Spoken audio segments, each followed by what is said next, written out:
bonjour. Bonjour. Comment vous présenteriez-vous à un jeune dionysien de 18-30 ans? Je ne vais pas me présenter moi, mais je vais présenter mon équipe. Parce que c'est une équipe qui est candidate. C'est une équipe de 4 personnes. C'est une équipe qui allie l'expérience et la jeunesse. L'expérience, parce que en ce qui me concerne, je suis avocat, j'ai 51 ans et j'ai été élu à un moment ou un autre dans toutes les assemblées à La Réunion, la mairie de Saint-Denis, la région et le département. Puis j'ai arrêté la politique quelques années. Aujourd'hui, je me relance avec le soutien du président de région, Didier Robert, mais j'ai choisi une jeune femme de 23 ans, Graziella Boustuani, qui est originaire d'une famille modeste, d'un quartier populaire des Camélias, qui est comme les jeunes créoles, les jeunes réunionnais d'aujourd'hui, donc qui a fait des études, mais en même temps qui cherche du travail et qui se cherche un peu dans la vie, qui a connu la galère en métropole. Donc nous formons un tandem, j'allais dire, de choc. Et puis nous avons Patrick Joron, qui est le président de l'AFPAR, qui est mon suppléant. Vous savez que l'AFPAR joue un rôle fondamental en termes de lutte contre l'illettrisme, de formation des Réunionnais, et une employée à la sécurité sociale, conseillère générale sortante, qui s'appelle Eliette Pelletier. Je pense que ce quatuor est opérationnel aujourd'hui pour travailler. Et si les Réunionnais nous apportent leur confiance, eh bien, nous accomplirons au Conseil général la mission qu'ils nous auront confiée. Quelles sont les actions que vous réaliseriez pour amener plus de culture dans les quartiers des cantons de Saint-Denis? Alors vous savez que la culture, c'est une compétence un peu partagée entre la mairie de Saint-Denis, la région et le Conseil général. En ce qui concerne le Conseil général, je crois qu'il faudrait activer ou réactiver un certain nombre de lieux de mémoire. Sur le canton qui est le mien, je vous rappelle que je suis candidat sur La Source, Belle-Pierre, Le Brûlé, La Providence, Saint-François, Montgaillard, La Trinité et les Camélias. Il y a par exemple le lavoir de la Providence, qui est un lieu de mémoire collective, où les lavandières, il y a une quarantaine d'années, se retrouvaient à l'époque où il n'y avait pas de machine à laver, il n'y avait pas d'eau à la maison, donc on allait à la rivière ou on allait au lavoir. Et ce lavoir, on pourrait, à travers l'eau, qui est un symbole, à travers un espace vert, recréer un certain nombre d'activités qui peuvent, des concerts par exemple, mais aussi pourquoi pas des activités plus ludiques pour les enfants. Donc c'est un lieu qui mérite d'être activé.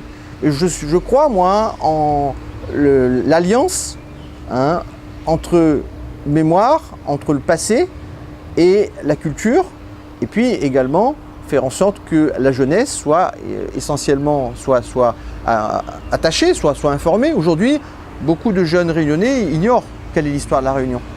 Et à travers ce lien avec des lieux forts, je pense qu'on peut retisser le contact et le lien entre les générations.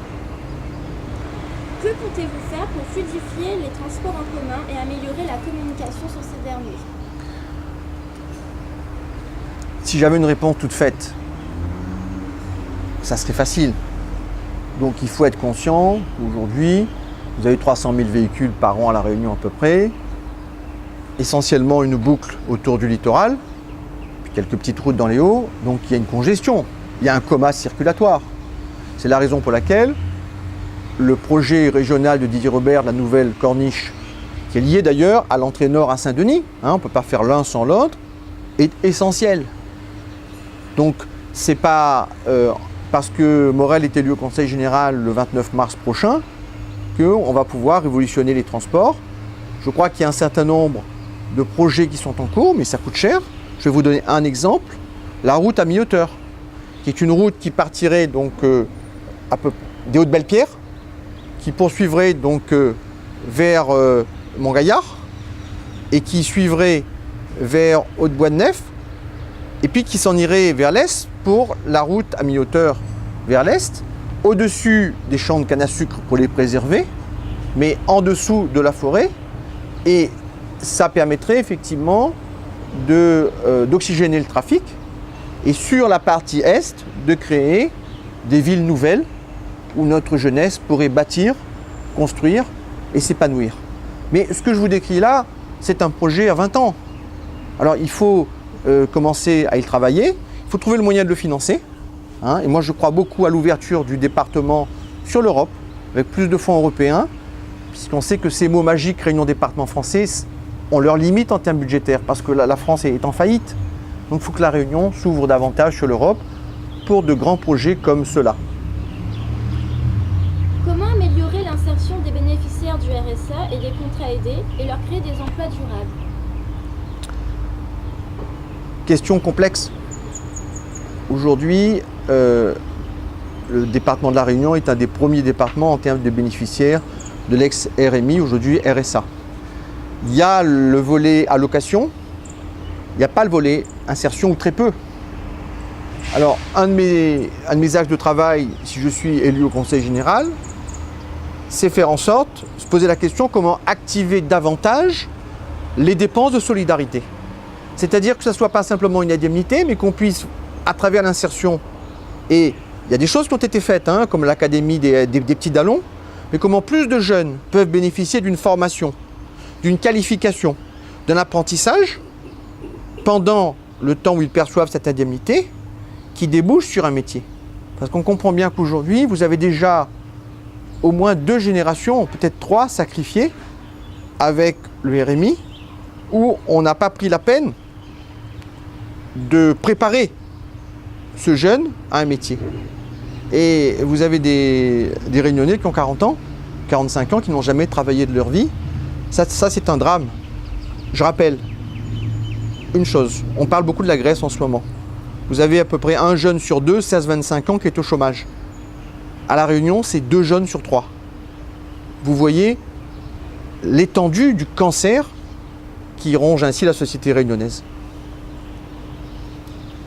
Quartier libre. En 2 minutes, quel message souhaitez-vous faire passer aux jeunes Dionysiens à un mois des élections départementales? Le message, c'est d'abord un message d'espoir. La Réunion est une île qui est certes petite, isolée, lointaine, mais qui est belle, qui est une île verte, qui est une île où les énergies renouvelables sont possibles, où la jeunesse est formée. Et puis on est dans l'ensemble français et européen, c'est-à-dire qu'en termes de santé, d'éducation, on est au top. Donc c'est, ayez confiance en vous. Ayez confiance dans vos capacités, dans votre imagination. Je crois que nous arrivons à un tournant. Il faut faire en sorte que l'union de la droite et du centre sur ces élections, sur notre canton, paye. Ça envoie un signal fort. La droite unie avec le centre gagne. Le deuxième message, c'est un message de sanction vis-à-vis du Parti socialiste qui a menti aux Réunionnais. Donc il faut se mobiliser, surtout ne pas dire je ne vais pas voter, mais voter pour une liste qui permette d'apporter à la Réunion et d'écrire un projet politique. Votre avenir, c'est notre combat aujourd'hui.